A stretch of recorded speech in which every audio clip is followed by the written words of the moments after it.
আসসালামু আলাইকুম রহমতুল্লাহি ওয়াবারাকাতুহু। সম্মানিত প্রিয় বন্ধুগণ, আজকে খুবই একটি গুরুত্বপূর্ণ বিষয় নিয়ে উপস্থিত হইলাম। সেই বিষয়টি হলো যারা দুর্বল, অক্ষম, শক্তি নাই, সূরা ইখলাসের এই আমলটি করুন। আল্লাহ পাক রব্বুল আলামিন আপনাকে সক্ষমতা দান করবেন, আল্লাহ পাক রব্বুল আলামিন আপনাকে শক্তি দান করবেন। দেখুন, যদি আপনার এই সমস্যাটি থাকে, যৌন রোগের সমস্যাটি থাকলে আপনার অনেক সংসারের ভিতরে অনেক ঝামেলা হয়, অনেক সমস্যা হয়, আপনি সূরা ইখলাসের এই আমলটি করুন। আল্লাহ পাক রব্বুল আলামিন আপনাকে শক্তি দান করবেন। তো আমরা দেরি না করে মূল আলোচনায় চলে যাই। দেখুন, সূরা ইখলাস হচ্ছে কুরআনুল কারীমের 14টি সূরার ভিতরে একটি সূরা। এই সূরা ইখলাসের অনেক ফজিলত আছে। সূরা ইখলাসের একটি ফজিলত হলো, কোনো মানুষ যদি সূরা ইখলাস 3 বার পাঠ করে তাহলে আল্লাহ পাক রব্বুল আলামিন ওই ব্যক্তির আমল নামায় এক কোরআন খতম করলে যে সওয়াব নেকি হয়, আল্লাহ পাক রব্বুল আলামিন তার আমল নামায় সেই পরিমাণ নেকি সওয়াব দান করেন। দেখুন, সূরা ফাতিহা, সূরা ইখলাস যদি কোনো মানুষ 11 বার পাঠ করে তাহলে আল্লাহ পাক রব্বুল আলামিন ওই ব্যক্তির জন্য, ওই বান্দার জন্য জান্নাতের মধ্যে একটি ঘর নির্মাণ করেন। একটি ঘর আল্লাহ পাক রব্বুল আলামিন ওই বান্দার জন্য নির্মাণ করেন।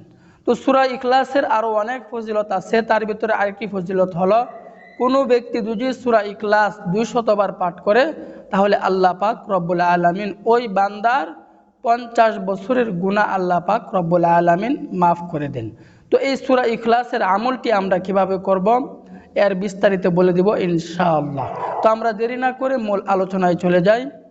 তো আমাদের প্রথমে কাজ হচ্ছে, আমরা পাক পবিত্র হয়ে পবিত্র একটি স্থানে বসবো। বসার পর আমরা সূরা ইখলাস প্রথমে মুখস্থ করে নিব। সূরা ইখলাস হচ্ছে কুল হুয়াল্লাহু আহাদ আল্লাহুস সামাদ লাম ইয়ালিদ ওয়া লাম ইউলাদ ওয়া লাম ইয়াকুল লাহু কুফুয়ান আহাদ। এই সূরা ইখলাস যখন আমরা মুখস্থ করব, মুখস্থ করার পর আমরা পর্যাপ্ত পরিমাণে কলমি শাক নিব। নেওয়ার পর এটাকে পিষে একেবারে 1 গ্লাস পরিমাণ আমরা করব। 1 গ্লাস পরিমাণ করার পর আমরা এই গ্লাসের ভিতরে সূরা ইখলাস যে মুখস্থ করেছিলাম ওই সূরা ইখলাস 7 বার পাঠ করব। 7 বার পাঠ করার পর ওই গ্লাসের মধ্যে আমরা ফু দিব। ফু দেওয়ার পর আল্লাহর উপর ইয়াকিন রেখে, বিশ্বাস রেখে ওই কলমি শাকের রসটুকু আমরা 1 গ্লাস পরিমাণ খেয়ে ফেলব। এভাবে আমরা 1 মাস 40 দিন পর্যন্ত খাবো। আল্লাহ পাক রব্বুল আলামিন আপনাকে এই সূরা ইখলাসের বদৌলতে, ইখলাসের কারণে আল্লাহ পাক রব্বুল আলামিন আপনাকে শক্তি দান করবেন, আল্লাহ পাক রব্বুল আলামিন আপনাকে সক্ষম করবেন। অথবা আমরা সূরা ইখলাস 7 বার পাঠ করে প্রতিদিন রসুনের 1টি কোয়া অথবা 2টি কোয়া নেব। নেওয়ার পর 7 বার পাঠ করার পর এভাবে আমরা রসুনের মধ্যে ফু দিয়ে ওই রসুনের 1টি কোয়া অথবা 2টি কোয়া সকাল বিকাল আমরা প্রতিদিন 2 বার করে খাবো।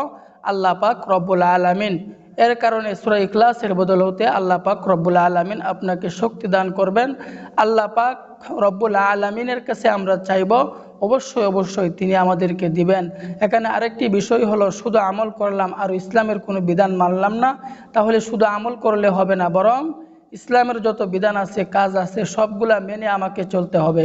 আমি শুধু আমল করলাম আর কোনো কিছু মানলাম না, তাহলে কিন্তু আমার আমল কাজে আসবে না।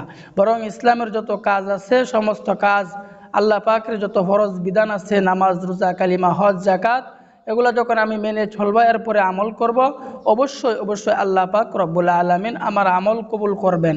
কারণ আল্লাহ পাক রব্বুল আলামিন বান্দাকে দেওয়ার জন্যই বলতে থাকেন যে, কেউ আসো নাকি সন্তান হয় না, আমার কাছে চাও, কেউ আসো নাকি রোগে আসো, আমার কাছে চাও, আমি আল্লাহ পাক রব্বুল আলামিন তোমাকে দান করব, তোমাকে দিব। দেখুন, তিনি হচ্ছেন এমন এক রব যে তিনার কাছে চাইলে আল্লাহ পাক রব্বুল আলামিন খুশি হন, অত্যন্ত খুশি হন, অত্যন্ত দয়াবান। দুনিয়ার মানুষের কাছে চাইলে দুনিয়ার মানুষ অত্যন্ত বিরক্ত হয়, অত্যন্ত। আল্লাহ পাক রব্বুল আলামিন সব কিছুর উপর ক্ষমতা রাখেন। আল্লাহ পাক রব্বুল আলামিন কুন বলার সাথে সাথে ফায়াকুন হয়ে যায়। এই কারণে আল্লাহ পাক রব্বুল আলামিনের উপর বিশ্বাস রেখে আমল করব। অবশ্যই আল্লাহ পাক রব্বুল আলামিন আমাদেরকে সফলতা দান করবেন, সক্ষম করবেন। আল্লাহ পাক রব্বুল আলামিন আমাদের সকলকে বুঝার, আমল করার তৌফিক দান করুন। আমিন।